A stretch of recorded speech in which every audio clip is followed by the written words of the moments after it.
दोस्तों नवी कविता हथियार। मਰਨ वाले नू मदद हर वार देई जाओ, मਰਨ वाले नू मदद हर वार देई जाओ, मारन वाले नू भी पर हथियार देई जाओ। भाषणां च करो देश सेवा शांति दीयां गल्लां, अंदर खाते नफरतां बेशुमार देई जाओ। जनता तां आदि है ऐसियां ही गल्लां दी, जनता तां आदि है ऐसियां ही गल्लां दी, कौन कहंदा है कि तुसीं रोजगार देई जाओ। लोक मनां दीयां तहां च बैठे ने कुछ कु डर, लोक मनां दीयां तहां च बैठे ने कुछ कु डर, इसे डर नू ही हवा सरकार देई जाओ।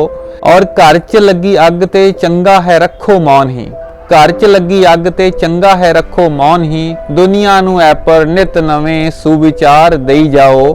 मनुखी हक्कां नू लताड़ो शरेआम बेशक खुल के, मनुखी हक्कां नू लताड़ो शरेआम बेशक खुल के, पर तकरीर दे हक विच लगातार देई जाओ।